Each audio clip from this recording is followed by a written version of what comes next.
اللہ الرحمن الرحیم.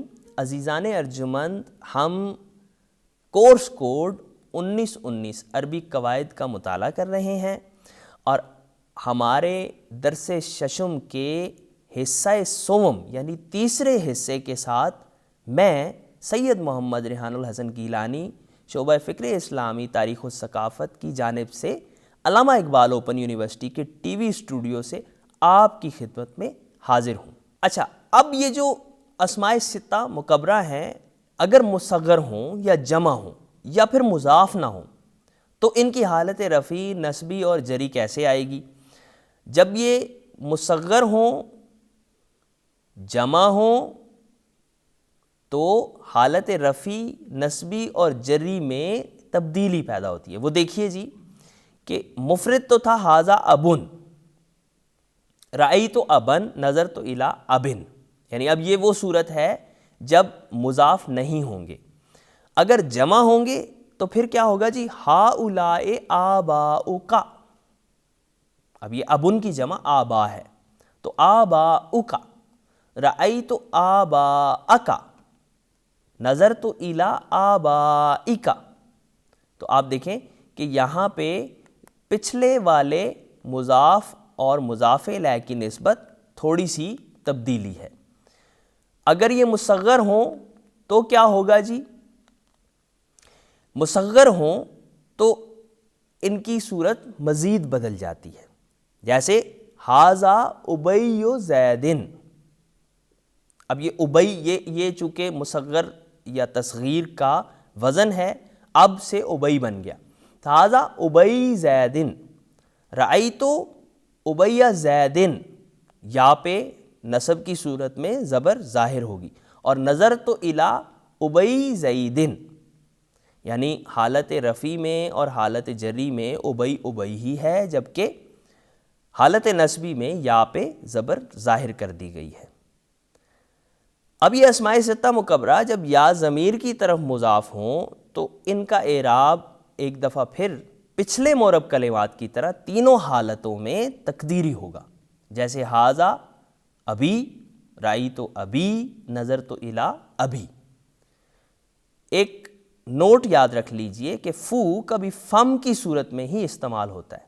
اس وقت یہ اعراب نہ ہوگا بلکہ وہ الگ کلمہ کی صورت میں ڈیل کیا جائے گا. اگلا معرب کلمہ جس کے آخر میں حروف سے یا اعراب بالحروف آتا ہے یا حروف سے اعراب دیا جاتا ہے، وہ جمع مذکر سالم ہے. ہم آپ کو جمع مذکر سالم کے بارے میں پچھلے دروس میں بتا چکے ہیں کہ وہ کیا ہوتی ہے.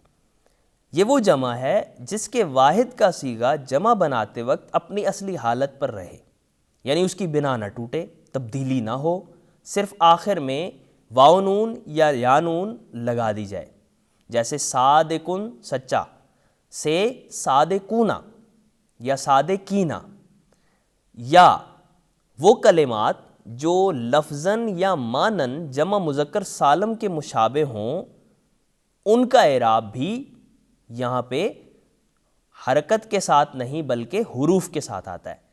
جیسے عشرونا اور اولو. اب حالت رفیع، نسبی اور جری میں کیا ہوتا ہے جی ان کے ساتھ؟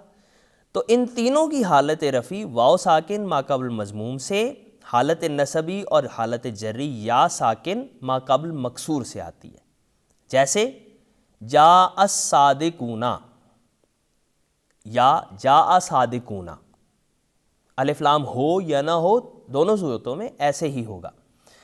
جاء الصادقون، رأیت الصادقین، نظرت الی الصادقین. تو اب یہ دیکھیے کہ حالت رفیع میں واو ساکن ما قبل مضموم اور حالت جری اور نسبی میں یا ساکن ما قبل مکسور ہے. اسے تثنیہ سے جدا رکھیے گا. ہمیشہ حالت نسبی اور حالت جری میں تثنیہ اور جمع مذکر سالم میں التباس پیدا ہوتا ہے. تو صادق کی تثنیہ آئے گی صادقین، صادقان اور صادقین.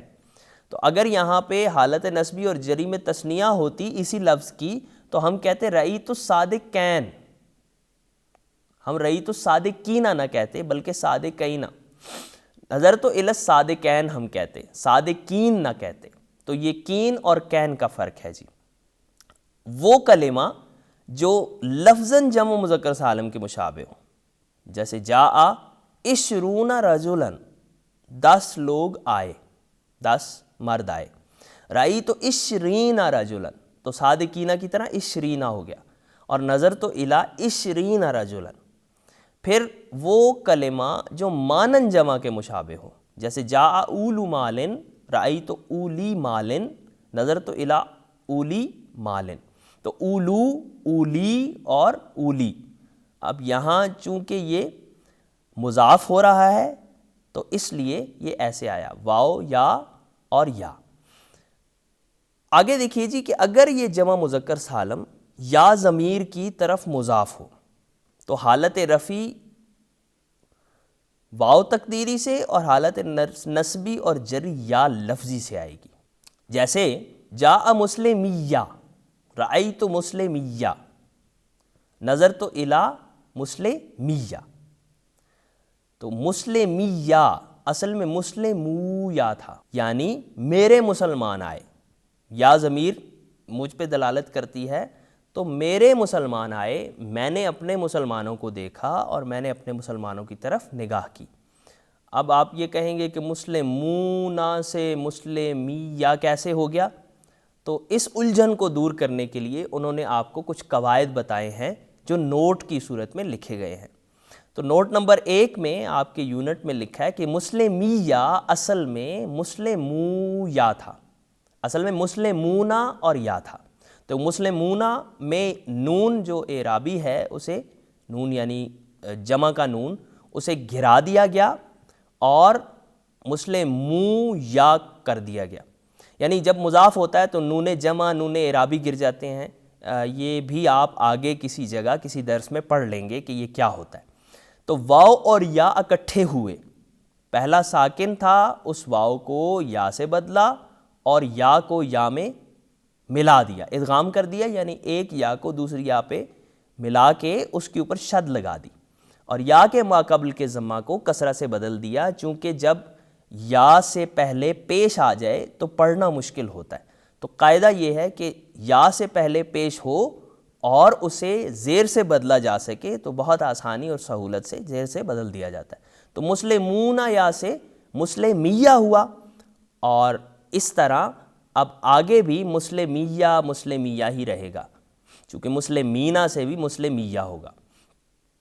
ایک اور نوٹ آپ کی یونٹ میں لکھا ہوا ہے کہ جمع اور تثنیہ کا نون اضافت کے وقت گر جاتا ہے، جیسے اوپر میں نے آپ کو بتایا کہ جمع اور تثنیہ کا نون گر جاتا ہے، نون اعرابی بھی گر جاتا ہے، جیسے غلامان سے غلاما رجلن، آدمی کے 2 غلام، تو نون کو گرا دیا۔